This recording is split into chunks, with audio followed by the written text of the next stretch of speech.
नमस्कार, मैं हूं पारुल शर्मा। स्वागत है आप सभी का बात आज के चैनल पे। तो आइए देखते हैं सबसे पहले हेडलाइंस।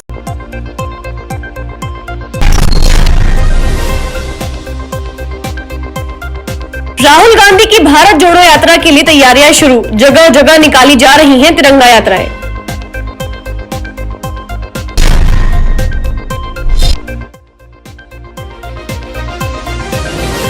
पटवारियों ने आक्रोश में आकर खोया आपा, राजस्व मंडल के सामने किया रास्ता जाम।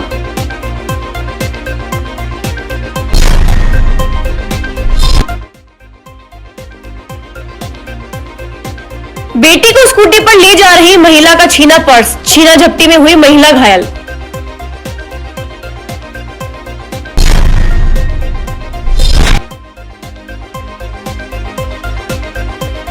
सड़क सुरक्षा की जागरूकता के लिए आयोजित हुआ कार्यक्रम, मृतकों को श्रद्धांजलि देने के लिए निकाला कैंडल मार्च।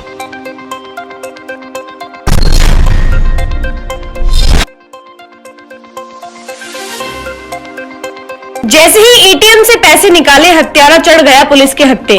रिजॉर्ट में युवती की हत्या के बाद हो गया था फरार। देश भर में चलाई जा रही राहुल गांधी की भारत जोड़ो यात्रा के तहत देश भर में कांग्रेस सेवा दल कार्यकर्ताओं के जरिए कार्यकर्ताओं को जोड़ने के लिए तिरंगा यात्रा निकाली जा रही है। इसी के तहत रविवार दोपहर आरटीडीसी चेयरमैन धर्मेंद्र राठौड़ के नेतृत्व में पुष्कर में तिरंगा यात्रा का शुभारंभ किया गया। कांग्रेस नेता सांसद राहुल गांधी के नेतृत्व में निकाली जा रही भारत जोड़ो यात्रा से प्रदेश की गाँव और ढाणी को जोड़ने के लिए कांग्रेस सेवा दल के कार्यकर्ता प्रदेश भर में तिरंगा यात्रा निकाल रहे हैं। रविवार को आरटीडीसी चेयरमैन धर्मेंद्र राठौड़ ने जगत पिता ब्रह्मा मंदिर के बाहर यात्रा को हरी झंडी दिखाकर शुभारंभ किया। यात्रा में कांग्रेस कार्यकर्ता कांग्रेस पार्टी और भारत के राष्ट्रीय ध्वज तिरंगे को हाथ में ले ब्रह्म चौक, गौ घाट, बद्री घाट, वरा घाट, नयरंग जी के मंदिर होते हुए गुरुद्वारे पर संपन्न हुई, जहां कांग्रेस कार्यकर्ताओं ने गुरुद्वारे में जाकर शीश नवाया।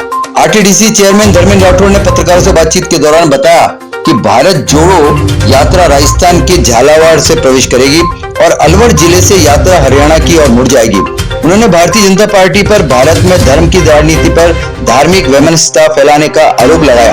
राठौड़ ने कहा कि देश सभी धर्मों के लोगों से मिलकर बना है, इसलिए सभी को एकजुट रखना जरूरी है। राठौड़ ने कहा कि राहुल गांधी की यात्रा को लेकर प्रदेश भर में उत्साह है, इसी के चलते प्रदेश भर से लोग यात्रा में शामिल होने को लेकर तैयारियों में जुटे हैं। भारत जोड़ो यात्रा का संदेश प्रदेश के आम जन तक पहुंचाने के लिए प्रदेश के हर ढाणी और गांव में भारत जोड़ो यात्रा की तर्ज पर तिरंगा यात्रा निकाली जा रही है। आरटीडीसी चेयरमैन और मुख्यमंत्री अशोक गहलोत के खास नेताओं में गिने जाने वाले धर्मेंद्र राठौड़ से जब सियासी सवाल पूछे गए तो राठौड़ इन सवालों से किनारा करते नजर आए। पत्रकारों से जब प्रदेश से सत्ता परिवर्तन के सवाल पर राठौड़ का मत जानना चाहा तो उन्होंने इसे मीडिया की उपज करार दिया। वहीं दूसरी ओर अजय माकन के इस्तीफे और उन पर संगठनात्मक कार्रवाई पर पूछे गए सवाल पर राठौड़ ने कांग्रेस के संगठन मंत्री केसी वेणुगोपाल की एडवाइजरी का हवाला देते हुए सवाल से किनारा कर लिया। पुष्कर में राठौड़ की राजनीतिक सक्रियता को देखते हुए आगामी चुनाव में उन्हें विधानसभा प्रत्याशी बनाने के मुद्दे पर पूछे गए सवाल पर आरटीडीसी के चेयरमैन धर्मेंद्र राठौड़ ने कहा कि उन्होंने जो पार्टी जिम्मेदारी देती है उसे वह बेखूबी निभाते हैं। पुष्कर के पास नांद मेरा पैतृक गांव है, इसलिए मेरी जिम्मेदारी और भी बढ़ जाती है। धर्मेंद्र राठौड़ ने बताया कि पुष्कर की सड़कें, गंदे पानी की समस्या, जगत पिता ब्रह्मा मंदिर जैसे मुद्दों को लेकर मुख्यमंत्री अशोक गहलोत की मंशा के अनुरूप जल्द ही विकास कार्य होना शुरू हो जाएगा। राठौड़ ने कहा पुष्कर अब वह पुष्कर नहीं रहेगा जहां विकास को तरसना पड़ता था। जल्द ही पुष्कर को आध्यात्मिक पर्यटन स्थल के रूप में विकसित कर यहां पर्यटकों की आवक बढ़ाने का प्रयास किए जाएंगे।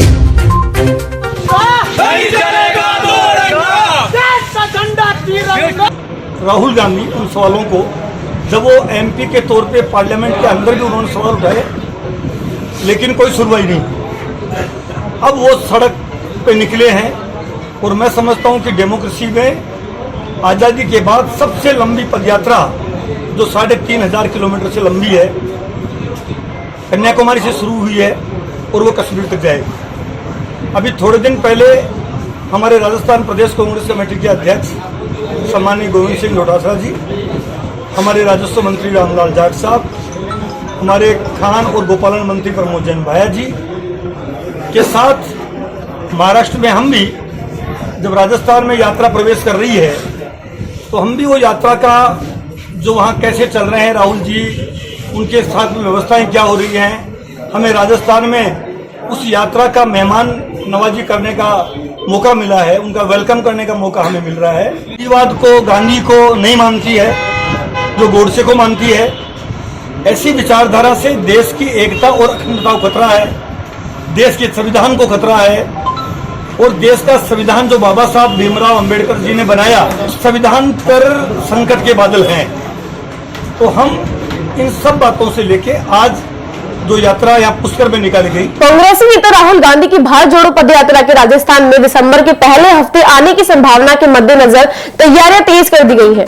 इसी की तैयारी को लेकर पुष्कर के पूर्व विधायक श्री गोपाल भाईती के नेतृत्व में गंगा माई मंदिर से कांग्रेस पदाधिकारी और कार्यकर्ताओं ने तिरंगा रैली निकालकर भारत जोड़ो यात्रा में शामिल होने का संदेश दिया और राहुल गांधी की यात्रा में शामिल होने का ये लोगों से निवेदन भी किया। इससे पूर्व कांग्रेस के राष्ट्रीय अध्यक्ष मल्लिकार्जुन खड़गे ने दिल्ली से वर्चुअल बैठक कर राजस्थान में मुख्यमंत्री गहलोत, पूर्व मुख्यमंत्री सचिन पायलट, प्रदेशाध्यक्ष गोविंद सिंह डोटासरा से बातचीत की। उसमें राजस्थान में पदयात्रा के मार्ग तैयारियों पर खास चर्चा हुई थी। भारत जोड़ो, भारत जोड़ो, जात पात का बंधन तोड़ो, भारत जोड़ो, भारत। जैसा कि आपको पता है कि देश के अंदर राहुल गांधी जी भारत जोड़ो यात्रा निकाल रहे हैं। दिसंबर के प्रथम सप्ताह में वो राजस्थान में प्रवेश करेंगे।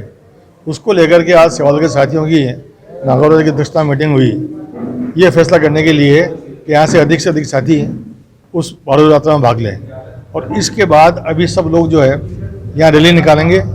ये हमारे प्रदेश अध्यक्ष श्री हेम सिंह जी शेखावत के निर्देशानुसार इस रैली को निकाला है, क्योंकि राहुल गांधी ने जो भारत जोड़ो यात्रा रैली जो निकाल रहे हैं वो मेन सारे प्रांतों में होते हुए रैली निकाल रहे हैं, लेकिन ब्लॉक लेवल पर हमें आदेशित किया गया है कि ब्लॉक लेवल पर जो जिला की इकाई है, ब्लॉक की इकाई है, वो ब्लॉक लेवल पर इस यात्रा को निकालें और राहुल जी का जो मेन संदेश है, शांति का संदेश, सद्भाव का संदेश, भाईचारे का संदेश और धर्मनिरपेक्षता का संदेश जिसको लेकर के राहुल गांधी जी निकले हैं, उस संदेश को हम ब्लॉक लेवल पर, वार्ड लेवल पर लोगों तक पहुंचाने के लिए ये रैलियों का आयोजन कर रहे हैं। और ये रैली एक निकली है आज, इसके बाद में हर ब्लॉक में ये रैली निकलेगी। जो 4 ब्लॉक है, चारों ब्लॉकों में अलग अलग प्रकार से रैली निकलेगी। अजमेर में राजस्व मंडल के बाहर सोमवार को पटवारियों ने मांगे पूरी नहीं होने पर रास्ता जाम कर विरोध प्रदर्शन किया।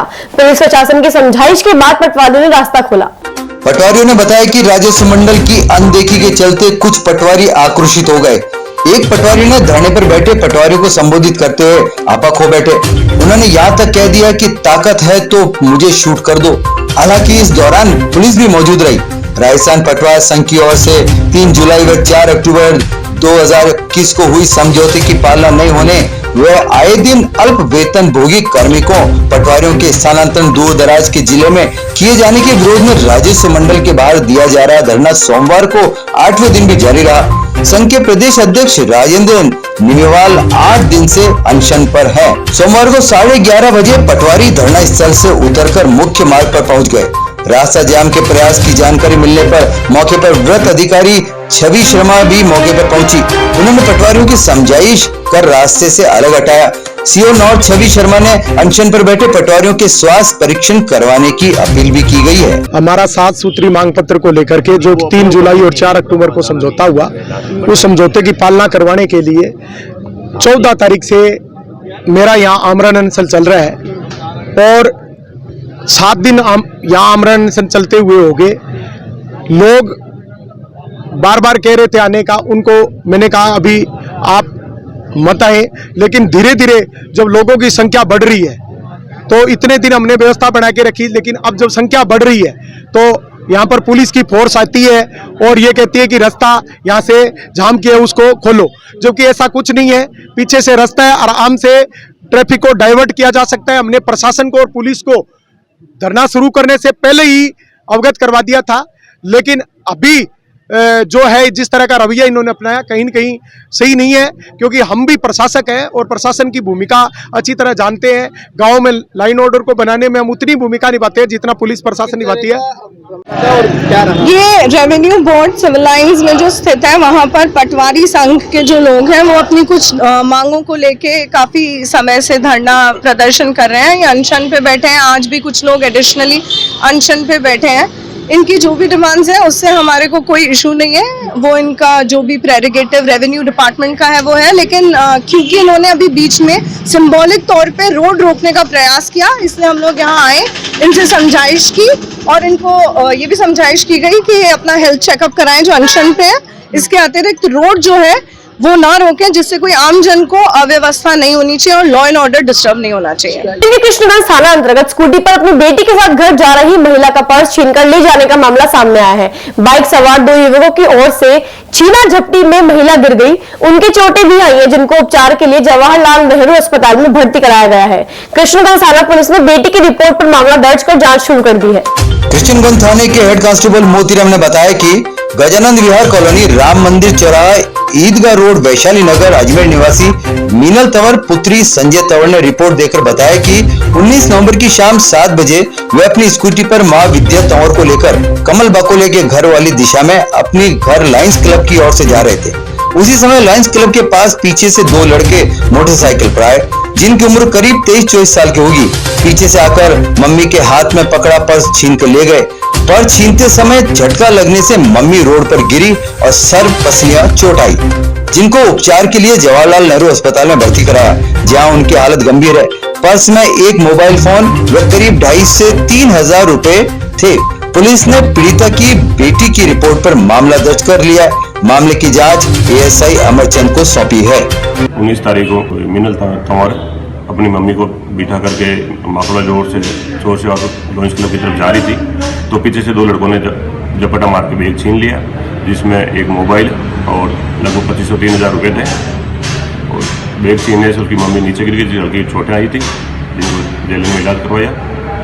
आसपास में जो सीसीटीवी कैमरे और फुटेज है वो देख रहे हैं, अनुसंधान जारी है। सड़क दुर्घटनाओं में शिकार हुए व्यक्तियों को श्रद्धांजलि देने के लिए उनकी याद में स्मरण हेतु विश्व स्मरण दिवस नवंबर के 3 रविवार को अजमेर में पहली बार वृहद स्तर पर जिला प्रशासन, परिवहन एवं सड़क सुरक्षा विभाग, पुलिस विभाग, नगर निगम सहित अन्य हितधारक विभागों द्वारा संयुक्त रूप से मनाया गया। रविवार साय 6 बजे 7 वंडर्स पार्क, गौरव पथ, अजमेर से रीजनल कॉलेज चौपाटी तक कैंडल मार्च निकाला गया। कार्यक्रम के मुख्य अतिथियों द्वारा सड़क दुर्घटनाओं में मृतक व्यक्तियों के फोटो के समक्ष दीप प्रज्वलित किया गया। तत्पश्चात डॉक्टर राठौड़ ने विश्व स्मरण दिवस एवं राज्य सड़क सुरक्षा दिवस के उद्देश्यों के बारे में बताते हुए सभी से अपील की कि सड़क दुर्घटनाओं में मारे गए व्यक्तियों को याद करें, उनके परिवारों को सपोर्ट करें तथा संयुक्त राज्य संघ द्वारा घोषित द्वितीय सड़क सुरक्षा दशक वर्ष 2021 से 2030 में 50% सड़क दुर्घटनाओं एवं उनसे होने वाली मौतों को कम से कम करने के लक्ष्य को प्राप्त करने को सभी को समग्र रूप से कार्रवाई करने का आह्वान किया, ताकि पीड़ित लोगों को न्याय मिल सके। यही थीम एवं स्लोगन इस स्मरण दिवस की है। इस दौरान भीलवाड़ा से अंतर्राष्ट्रीय ख्याति प्राप्त भजन गायिका श्रीमती सुमन सोनी द्वारा मृतक व्यक्तियों को श्रद्धांजलि स्वरूप 3 गीत प्रस्तुत किए गए तथा यातायात पुलिस कर्मी श्री नंद किशोर द्वारा भी एक गीत प्रस्तुत किया गया, जिसे आमजन द्वारा सराहा गया। ग्यासा राठौड़ तथा सड़क सुरक्षा में घायल श्री परवेज सिद्दीकी द्वारा सड़क दुर्घटनाओं को रोकने हेतु आवश्यक सभी नियमों की 100% पालन करने की मार्मिक अपील की गई। हमारा प्रियजन तो चला गया, अब किसी और का ना जाए। आपातकालीन सेवाओं में जिले के 12 एम्बुलेंसें चालकों को राजस्थान सड़क सुरक्षा सोसाइटी द्वारा हेलमेट प्रोत्साहन, शिक्षा, जागरूकता एवं अनिवार्यता अभियान के तहत उच्च गुणवत्ता वाले हेलमेट अतिथियों द्वारा प्रदान किए गए। श्री दीनबंधु चौधरी द्वारा सभी हितधारक विभागों, अधिकारियों तथा संस्थाओं के प्रतिनिधियों को सामूहिक रूप से सड़क दुर्घटनाओं में घायलों की मदद के लिए एवं सड़क सुरक्षा मानकों की पालना के लिए प्रेरित किया गया। इस संबंध में उनके द्वारा अपना भीलवाड़ा एवं किशनगढ़ की संस्मरण भी साझा किया गया। परिवहन एवं सड़क सुरक्षा विभाग की इस पहल की सराहना की गई। रूपा बहन ने ध्यान के माध्यम से आमजन द्वारा मृतकों को श्रद्धांजलि दिलाई गई। पुलिस महानिरीक्षक श्री रुपेंद्र सिंह ने इस कार्यक्रम को अनूठा कार्यक्रम बताते हुए आयोजकों की सराहना की। जैसा कि हम सब जानते हैं कि आज वर्ल्ड रिमेम्बर्स डे है, विश्व स्मरण दिवस, और जो लोग हमारे सगी संबंधी थे जो अब हमारे बीच में नहीं रहे, हम आज उनको श्रद्धांजलि देंगे। एक्सीडेंट में मेरे हस्बैंड को खोया है। मेरे 3 छोटे छोटे बच्चे थे, अब थोड़े बड़े हो गए हैं, लेकिन मैं आप सभी से आग्रह करना चाहती हूँ कि आप सभी जो यातायात के नियम है उनका पालन करें, हेलमेट जरूर लगाएं, सीट बेल्ट जरूर लगाएं। बस ये चाहती हूँ जो मेरे साथ हुआ वो किसी के साथ ना हो, जो मैंने भुगता है वो कोई ना भुगते।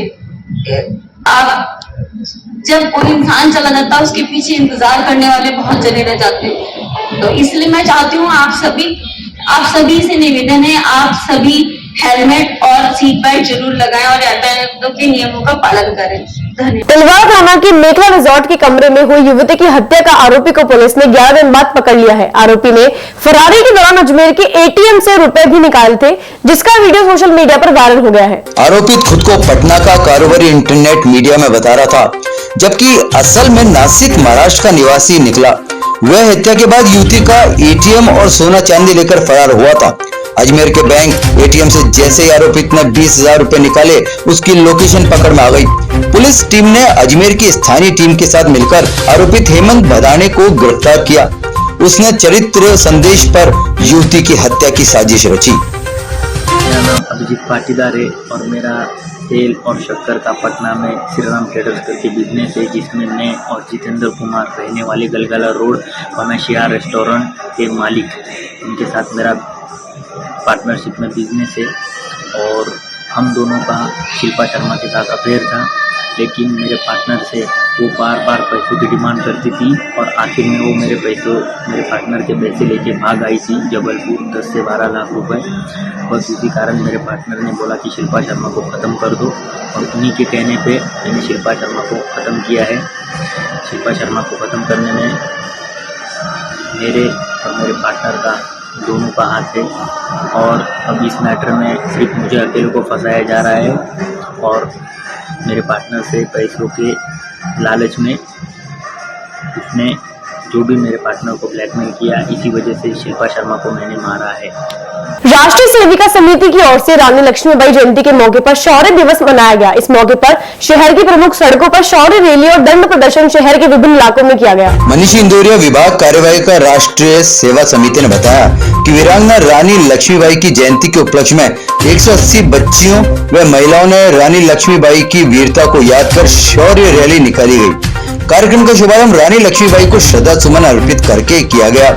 इसमें गणेश मंत्र के साथ खड़ग धारिणी तुम्हें देत मान वंदना गीत की प्रस्तुति दी। उन्होंने बताया कि झांसी की रानी लक्ष्मीबाई जी का योगदान सर्वविदित है। इसके साथ ही साथ जीजाबाई की उचित शिक्षा और संस्कार ने शिवाजी जैसे राष्ट्रपुत्र को श्रेष्ठ स्वराज्य स्थापित करने के लिए प्रेरित किया, जिससे हम सहज ही समझ सकते हैं कि एक नारी देश के लिए कुशल सैनिक से शासक तक का निर्माण करने के लिए अपने दायित्व का निर्वहन करती है। समिति की ओर से 19 नवंबर को झांसी की रानी लक्ष्मीबाई की जयंती होती है, तो उसके लिए आज एक ये शौर्य रैली और दंड प्रदर्शन हमारी सेविकाओं ने आज इस नगर में किया। देश के लिए बहनों को आत्मा सुरक्षाक्षम बनाना, जैसी आज स्थिति है देश में भारत में बहनों की, उसके लिए उनको शस्त्र सीखना और शस्त्र अपने पास होना एक आवश्यक है, और हमारे लिए शस्त्र एक दंड है जो हमने उनको सिखाया है। जीआरपी थाना पुलिस ने बड़ी कार्यवाही करते हुए 1 किलो 300 ग्राम अफीम के साथ एक मादक पदार्थ तस्कर को गिरफ्तार किया है। जीआरपी थाना पुलिस के द्वारा मामले में आरोपी से पूछताछ शुरू कर दी गई है। जीआरपी थाना प्रभारी फूलचंद बालोटिया ने बताया कि मादक पदार्थ की तस्करी करने वालों के खिलाफ पुलिस मुख्यालय द्वारा अभियान चलाया, कार्रवाई के लिए निर्देश दिए गए हैं। अभियान के तहत अजमेर जीआरपी की टीम द्वारा प्लेटफॉर्म नंबर 6 पर गश्त की जा रही थी। इस दौरान एक शख्स प्लेटफॉर्म पर बैग लटकाते हुए खड़ा हुआ था, जो कि पुलिस को देखकर घबराने लगा। पुलिस ने युवक को रोककर उसकी तलाशी ली तो उसके बैग के अंदर कपड़ों के बीच प्लास्टिक की थैली से अफीम मिली। थाना प्रभारी ने बताया कि मामले में युवक से पूछताछ की गई तो वह संतोषजनक जवाब नहीं दे सका, जिसके बाद कार्रवाई करते हुए जिला जोधपुर निवासी आरोपी उम्र 20 साल संजय पुत्र लीलाधर पालीवाल को गिरफ्तार किया गया। आरोपी के कब्जे से बरामद हुई 1 किलो 300 ग्राम अफीम को जब्त कर NDPS एक्ट में मुकदमा दर्ज किया गया। पुलिस मामले में आरोपी से मादक पदार्थ के खरीद फरोख्त के बारे में पूछताछ कर रही है, जिससे पूछताछ के बाद कोर्ट में पेश कर अग्रिम अनुसंधान किया जाएगा। कल शाम को करीब 7 बजे के आसपास हमारे DST के जो अभी वर्तमान इंचार्ज है, जो मेरे थाने में सब इंस्पेक्टर है, और हमारे स्टाफ कल केंद्रीय मंत्री जो रेलवे आ रहे हैं, उसके दौरान जो कानून व्यवस्था ड्यूटी और संघन चेकिंग अभियान चल रहा था, उस दौरान 6 नंबर प्लेटफॉर्म पर करीब शाम को 7 बजे एक शख्स को पकड़ा जिसके पास काला बैग था। उसको चेक करने पर उसमें से काला मादक पदार्थ जिसको देखने पर पाया कि भाई ये अफीम है, और पूछा भी कहाँ से ला रहा, कहाँ को थोड़ा सा घबरा गया। उसके बाद उसने उसको गिरफ्तार किया, उसको तोला तो 1 किलो 300 ग्राम अफीम मादक पदार्थ मिला। ये फलोदी का रहने वाला है, जोधपुर। ये MP से लाया था और अपने गांव जोधपुर ले जा रहा था। इसकी अंतर्राष्ट्रीय कीमत करीब 2.5 लाख रुपए के आसपास है। खबरों का सफर जारी रहेगा, फिलहाल लेते हैं एक छोटा सा ब्रेक। अरे भाया, इंटरनेट बोले तो रेडीनेट फाइबर। अधिक जानकारी के लिए कॉल करें 7412001234 पर। ये सर्किट मामू नहीं बनने का, रेडीनेट फाइबर लगाने का। इंटरनेट बोले तो रेडीनेट फाइबर नेट। डिटेल्स के लिए 7412001234 पे कॉल लगाने का। सही है भाई। इंटरनेट बोले तो Readynet fibre. Gokul green apartments, जहां मिलेगा आपको अपने सपनों का घर। Ready to move 2 and 3 BHK apartments, prime location पर, project approved by all leading body. सभी सुविधाओं सहित, तो क्यों ना मनाए दिवाली इस बार खुद के घर वाली। गोकुल ग्रीन्स अपार्टमेंट, झलकारी बाई पंचील अजमेर। संपर्क करें 8209425287। शॉपवाइज इलेक्ट्रॉनिक्स एंड अप्लायंसेज, जहां आपको मिलेंगे सभी electronic item, LED, air conditioner, refrigerator, microwave oven, washing machine, home theatre, water purifier, वह भी 70% की छूट के साथ।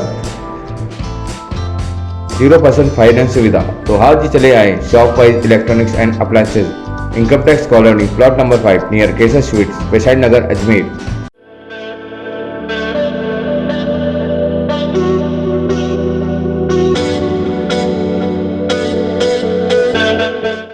अजमेर शहर में प्लॉट, मकान, फ्लैट, दुकान आदि खरीदने, बेचने व किराए हेतु आज ही प्ले स्टोर से डाउनलोड करें वर्षा रियल एस्टेट ऐप।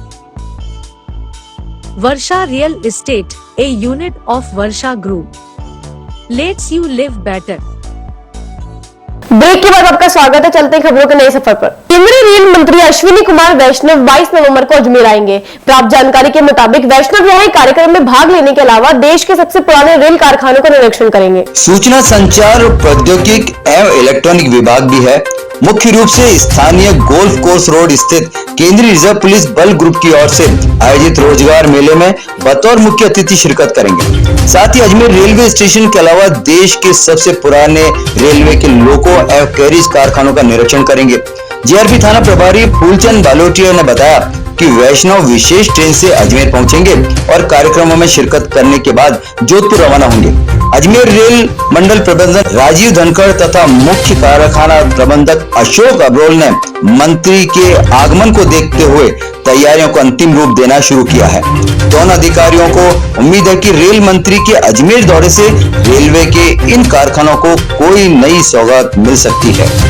कल केंद्रीय मंत्री जी रेलवे आ रहे हैं, वो हमारे यहाँ रेलवे स्टेशन का औचक निरीक्षण करेंगे, जिसमें हमारे RPF के जवान, हमारे GRP की पुलिस दोनों ने संयुक्त रूप से सुरक्षा व्यवस्था करेंगे, जिसमें मुख्यतः संदिग्ध व्यक्तियों की जानकारी लेना और ऐसी ट्रेनों में संदिग्ध व्यक्ति घूमते हैं उनके बारे में जानकारी लेना और कुल मिलाकर कड़ी सुरक्षा।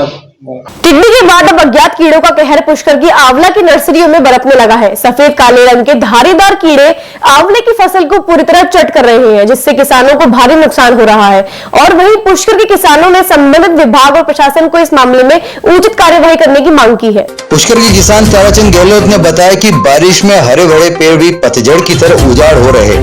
शहर के अलावा पुष्कर के क्षेत्र में उद्यानों के पेड़ पौधों को नुकसान पहुंचा रहा है। प्रशासनिक स्तर पर दवा का छिड़काव नहीं किए जाने से कीड़ों का प्रकोप तेजी से बढ़ रहा है।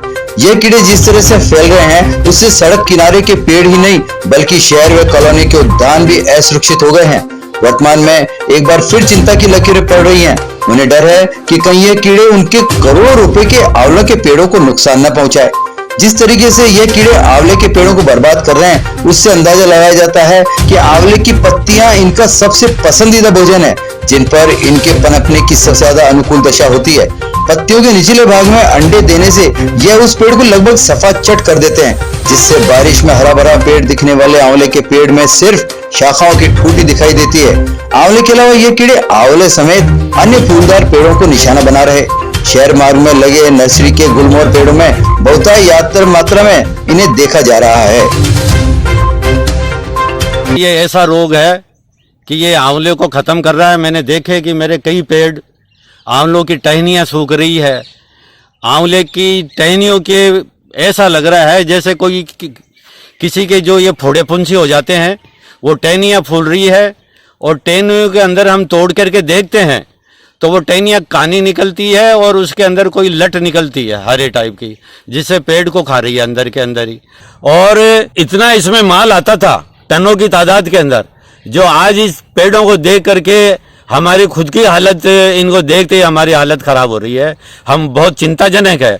तो मैं अपील करना चाहता हूँ उद्यान विभाग से और इनके जितने भी जो डॉक्टर्स वगैरह हैं, इनकी जो देख रेख है, जो कीटनाशक है, जो मतलब विशेषज्ञ है, कि ये आकर के पेड़ पौधों की देखभाल करें और उनको संभाल करें। और एक बार आकर के पूरे क्षेत्र में आपकी टीम आकर के घूमे और इसके ऊपर मतलब विचार करके, शोध करके और किसानों को तसल्ली दे करके और इसका सही ढंग से ये जो मतलब उपचार बतावे, ये मैं निवेदन करना चाहता हूँ आपके मार्फत से। 15 दिन बीत जाने के बाद भी सेंट्रल एकेडमी स्कूल कार हादसे में मृतक और घायलों के परिवारजनों ने स्कूल और जिला प्रशासन द्वारा कोई मदद नहीं मिलने पर नाराज पीड़ित परिवारजनों ने प्रशासन के खिलाफ जिला कलेक्टर पर जमकर प्रदर्शन किया।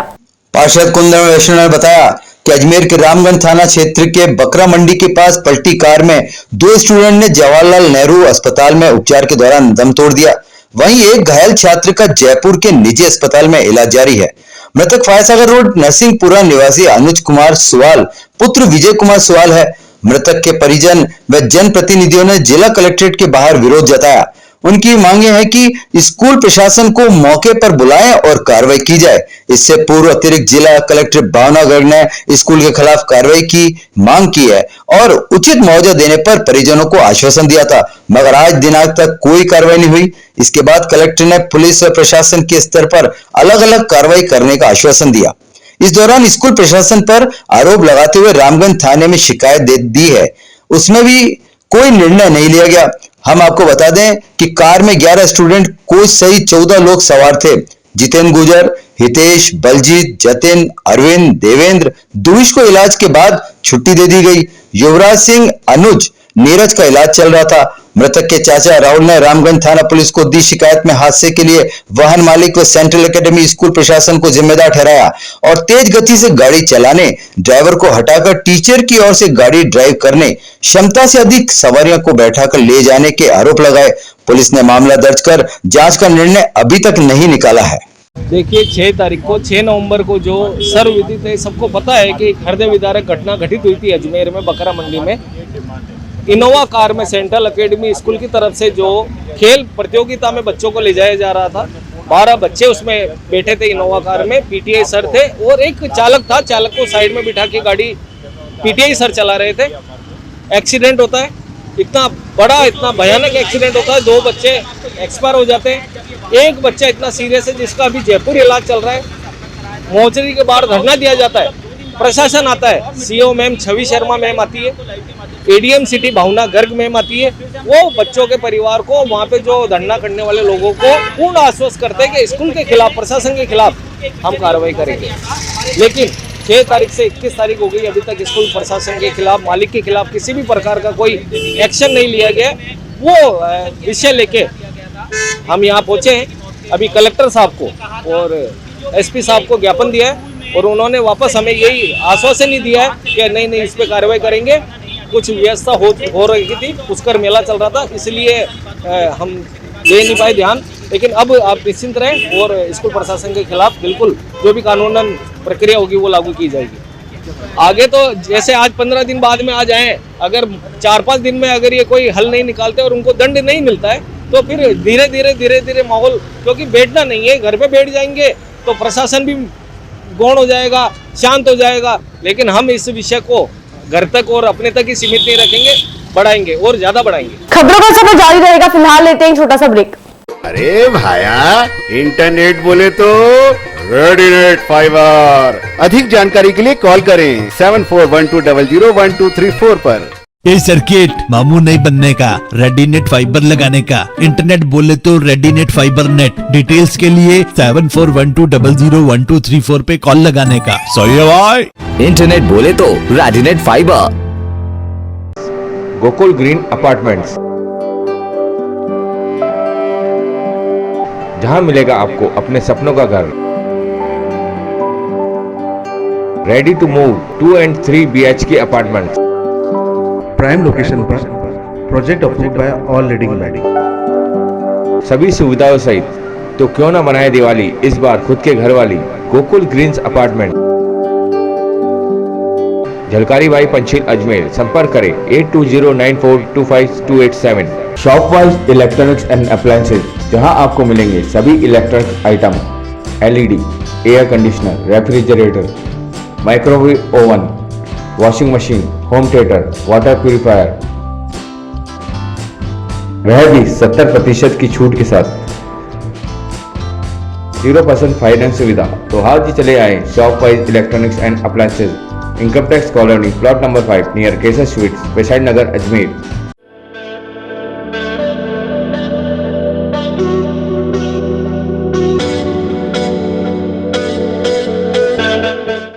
अजमेर शहर में प्लॉट, मकान, फ्लैट, दुकान आदि खरीदने, बेचने व किराए हेतु आज ही प्ले स्टोर से डाउनलोड करें वर्षा रियल एस्टेट ऐप।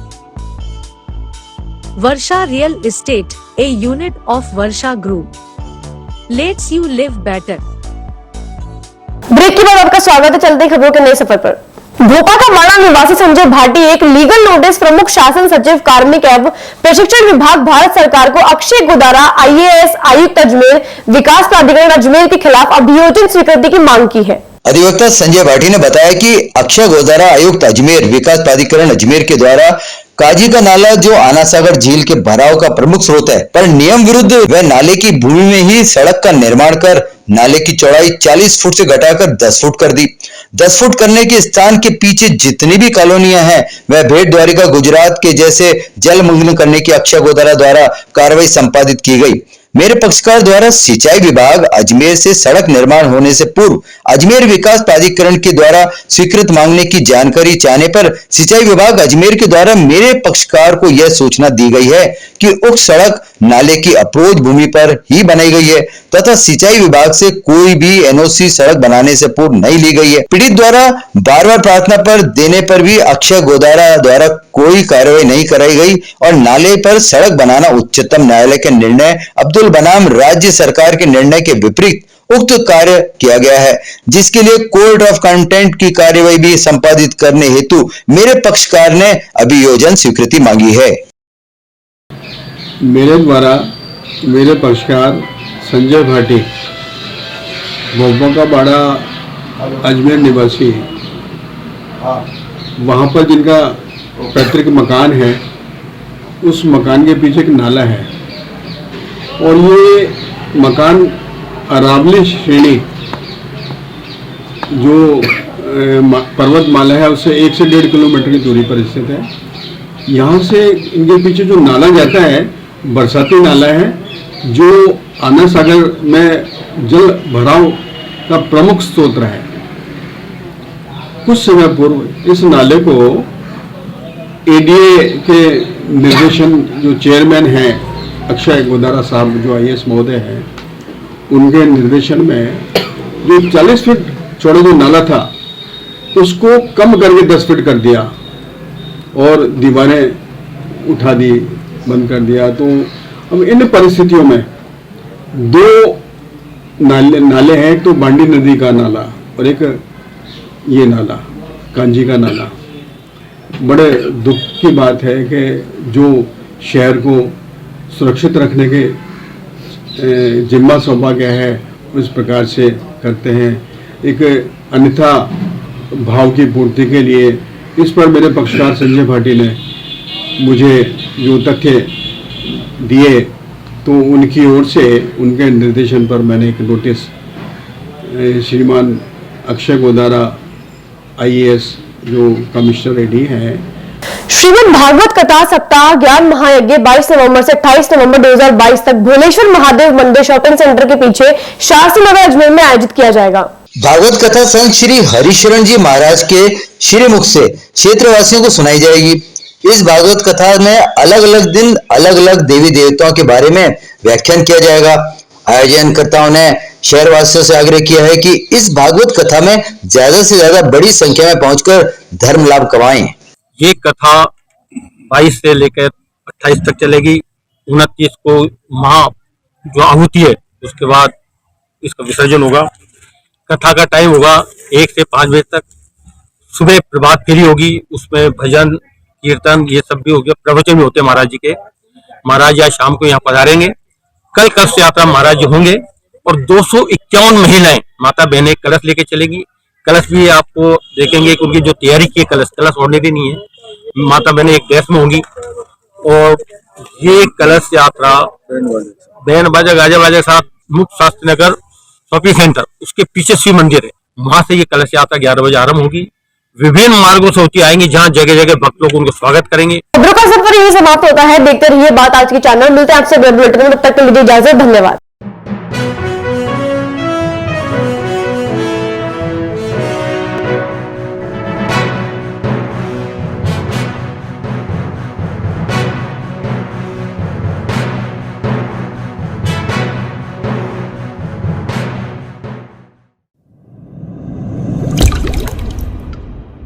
बिजली नहीं, पानी नहीं, अजमेर तेरा सानी नहीं। बीसलपुर हंस रहा है, अजमेर रो रहा है। पता नहीं किन जन्मों के पाप को धो रहा है। पानी को तरसते अजमेर के भाग्य विधाताओं से आपके दर्द को रूबरू कराएंगे हम। चैनल बात आज की पर 22 नवंबर दोपहर 2 बजे। जब नल चलता है तो कई जगह से लंबे समय से लाइनें टूटी हुई हैं। 2-2 दिन तक हम नहाते भी नहीं है। नल आएंगे तो हम नहाएंगे, लेकिन पानी पूरा प्रेशर से नहीं आता है। आपके दुख दर्दों से जुड़ने को मेरे साथ हाजिर रहेंगे हमारे सांसद भागीरथ चौधरी, पूर्व मंत्री और विधायक अनीता बघेल, पूर्व मंत्री और विधायक वासुदेव देवनानी, वरिष्ठ कांग्रेसी नेता पूर्व विधायक डॉक्टर श्री गोपाल बाहेती। इस लाइव कार्यक्रम में आप भी अपने सवालों के साथ मौजूद रहें। तीखे सवाल रहेंगे सुरेंद्र चतुर्वेदी के और पेयजल से जूझ रहे क्षेत्रों में आपके साथ मौजूद रहेंगे हमारे पत्रकार पवन अटारिया। तो आप भी जुड़े इस लाइव कार्यक्रम में और जाने अपने सवालों के जवाब अजमेर के भाग्य विधाताओं से। तो अभी लाइक और सब्सक्राइब कीजिए हमारे फेसबुक पेज और यूट्यूब चैनल को बात आज की।